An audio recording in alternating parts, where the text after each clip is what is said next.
Ya teman, kembali lagi sama saya dan di sini saya akan merakit PC lagi. PC yang ada di sini, PC untuk gaming di harga termurah lah, di bawah 6 juta untuk part yang ada di sini. Lebih tepatnya di 5.750.000, yang dimana menggunakan Core i3 Gen 10 10105F dan juga RX 580 yang baru lah, di harga 1 jutaan untuk GPU-nya. Tapi itu baru ya, bukan second. Dan di sini penampakannya berwarna hitam RGB. Meskipun fan yang itu tidak full dari segi atasnya, cuma ada 4 aja di bagian depan 3, belakang 1. Dan seperti ini penampakan PC-nya, dan juga di sini box-boxnya semua. Untuk rakitan di sini, saya tahu ada yang campur baru dan juga second. Yang second cuma satu aja sih dari segi harddisknya. Tapi semua part-partnya itu baru semua untuk yang ada di sini. Kurang lebih seperti itu. Dan sebelum saya jelaskan apa saja spesifikasi yang ada di sini dan juga mereviewnya dari segi gaming serta yang lainnya, jangan lupa klik subscribe dan teman teman bawah tuh ya, tinggal diklik seperti itu. Lanjut yang pertama, di sini saya menggunakan Core i3 Gen 10 10105F, contoh yang ada di sini 4 core 8 thread lah, udah paling murah di harganya di 1.050.000 kalau yang ada boxnya. Kalau yang tanpa box atau yang thread di 950.000 sampai di 980.000. Tapi kalau saya memilih yang ada boxnya aja supaya lebih bagus, ada pajangannya sih. Tapi performanya sama aja ya, yang thread dan juga yang box. Tapi kalau yang ini udah lebih dari cukup untuk gaming ringan sampai ke medium di harga terjangkau. Dan selanjutnya saya menggunakan MOPO ini MSI H410MB ya. Ini mereknya MSI di harga 1 juta, garansi nyaman dari WPG 3 tahun. Ini yang 410M di harga terjangkau dan juga friendly lah untuk kalangan orang-orang yang pemula, karena nanti itu ada book LED dari segi fiturnya. Kalau misalnya ada kerusakan, dia itu akan kelihatan lah. Seperti yang ada di sini ada tulisan EZ The Book LED. Ini bagus sih untuk mereknya MSI. Dan selanjutnya saya menggunakan RAM ini ya, 2x83 bermerek dari Cube Gaming, serinya adalah Cyber yang berwarna putih atau silver lah di bagian sini. Berbeda seperti yang sebelumnya untuk mereknya Cube Gaming, ini tuh lebih bagus dari segi desainnya. Di harga 550.000 terbilang murah lah untuk yang Cube Gaming yang ada di sini. Dan selanjutnya saya menggunakan ini Johnspur CR1200 untuk CPU coolernya. Seperti contoh yang ada di sini, untuk menginginkan Core i3 Gen 10 10105F ya udah lebih dari cukup lah. Lihat aja nanti di akhir video dari segi suhunya. Serta harganya di 120.000 terbilang murah untuk Johnspur yang ada di sini. Cuma auto RGB ya, tidak bisa diatur dari segi warnanya. Dan lanjut saya menggunakan GPU ini Taraski RX 580 8GB. Ini yang serinya 248SP, bukan yang serinya yang biasanya.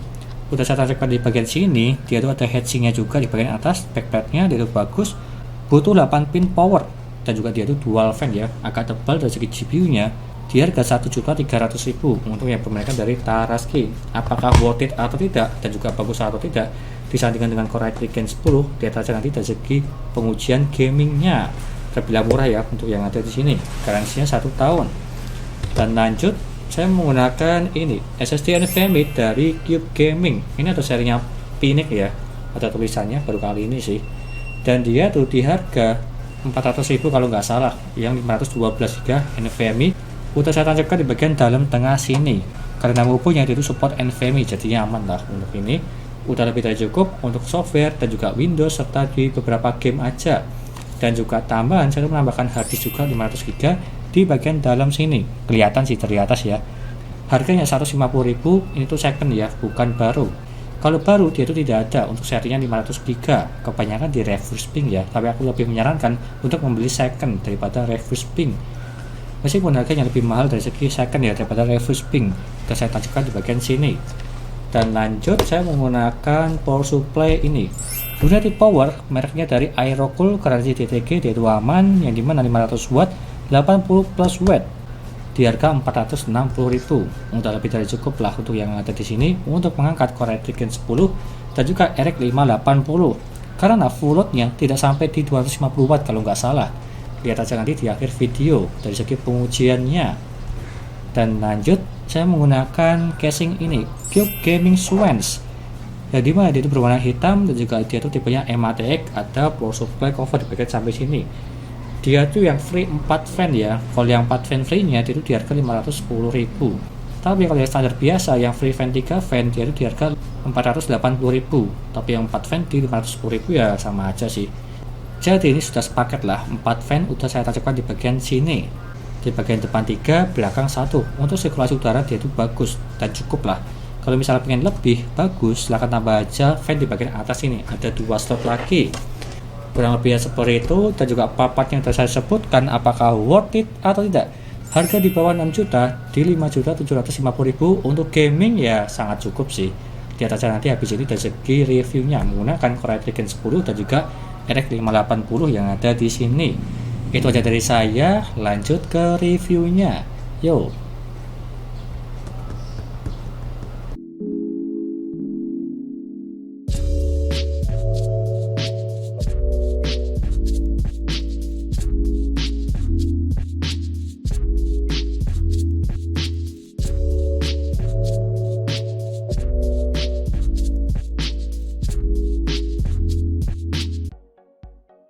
Lanjut yang pertama, dari segi booting Windows menggunakan NVMe Cube Gaming, dan kita tunggu aja seberapa cepat dia untuk booting Windowsnya.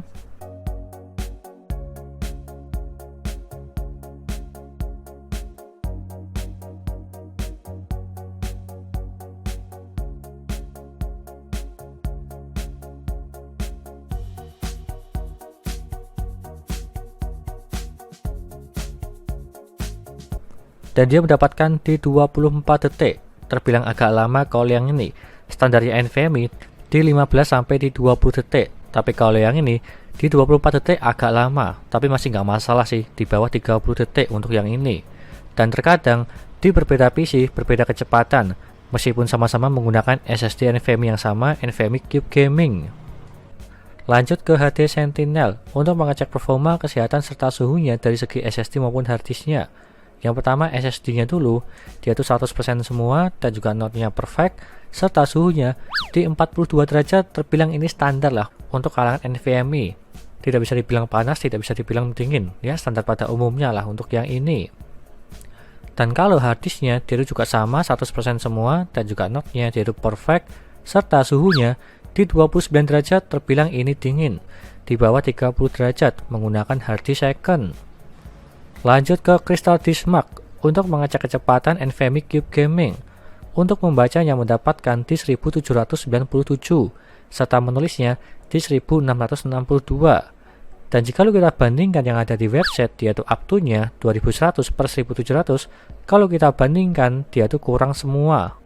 Dari segi membacanya terpaut di 300-an, kalau menulisnya terpaut di hampir 50. Jadi bisa dibilang ini nggak masalah lah, dan apalagi harga terbilang terjangkau dari NVMe Cube Gaming. Lanjut ke HW Monitor untuk mengecek suhu Core i3 Gen 10 menggunakan Johnson CR1200. Untuk minimal yang mendapatkan di 32 derajat serta maksimalnya di 66 derajat. Untuk minimalnya cuma diam aja di desktop, tidak ngapa-ngapain, yang untuk paling bawah di 32 derajat terbilang ini dingin, serta maksimalnya saya tes di Cinebench R15 5 kali berturut-turut, dan yang untuk paling tinggi di 66 derajat terbilang ini juga dingin, di bawah 70 derajat menggunakan Johnson CR1200.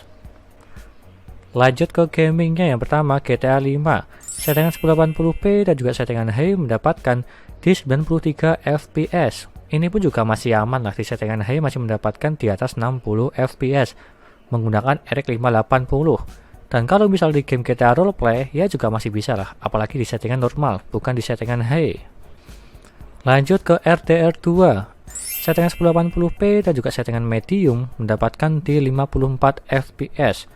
Yang ini juga masih aman lah. Untuk settingan di medium paling pasnya masih mendapatkan di 54 fps, hampir menyentuh di 60 fps. Tapi kalau misal ingin lebih silahkan ke settingan low untuk yang ini. Lanjut ke Far Cry 6 settingan 1080p dan juga settingan medium mendapatkan di 61 fps. Bisa dibilang ini settingan paling aman lah. Di settingan medium mendapatkan di atas 60 fps pas, supaya smooth dan juga lancar untuk bermain game Far Cry 6. Lanjut ke Shadow of the Tomb Raider settingan 1080p dan juga settingan normal mendapatkan di 60 fps. Ini pun juga sama, settingan paling amannya di normal mendapatkan di 60 fps untuk rata-ratanya di game Shadow of the Tomb Raider. Lanjut ke Assetto Corsa settingan 1080p dan juga settingan high mendapatkan di 84 fps. Ini pun juga masih aman, masih mendapatkan di 60 fps untuk gamenya. Dan apalagi gamenya tersebut terbilang ringan lah untuk game Assetto Corsa. Lanjut ke Dota 2. Settingan 1080p dan juga settingan high mendapatkan di 90 fps. Ini pun juga masih aman, masih mendapatkan di hampir 100 fps di game Dota 2 di settingan high menggunakan RX 580. Lanjut ke dayanya. Untuk minimalnya mendapatkan di 57 watt. Dalam posisi tidak ngapa-ngapain di desktop diem aja, dia untuk paling bawah di bawah 60 watt terbilang ini masih aman, sahabat PLN. Serta maksimal yang mendapatkan di 204 watt. Dalam posisi ini saya tes di gaming dan paling tinggi di 204 watt terbilang ini juga masih aman lah, di 200 lebih sedikit. Kalau misal di 250 watt ke atas itu udah sahabat PLN, tapi kalau yang ini masih belum. Terbilang masih hemat daya daripada yang serinya RX 580 pada umumnya. Lanjut ke kesimpulannya. Untuk yang ini PC-nya di harga 5.650.000, apakah ini worth it atau tidak? Terbilang ini masih worth it lah, dan apalagi menggunakan Core i3 Gen 10 dan juga RX 580 yang baru.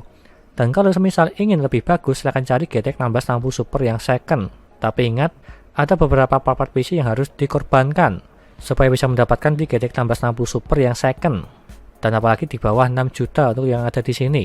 Kalau semisal ingin mencari yang aman, ya ini sih rakitannya. Kebanyakan part-partnya tersebut dia tuh baru dan juga udah bagus lah, berwarna hitam RGB temanya. Dan juga semua listnya ada di sini, serta semua linknya ada di deskripsi. Tinggal kalian beli aja jika kalian berminat untuk part-partnya yang ada di sini semua. Menggunakan Core i3 10105F dan juga RX 580 dari Taraski. Sekian dari saya, terima kasih sudah menonton, dan juga jangan lupa like dan subscribe, serta nantikan video lainnya menarik PC Intel maupun AMD gaming maupun editing, dan juga jangan lupa share ke teman-teman kalian yang ingin rakit PC tinggal DM aja. Terima kasih sudah menonton.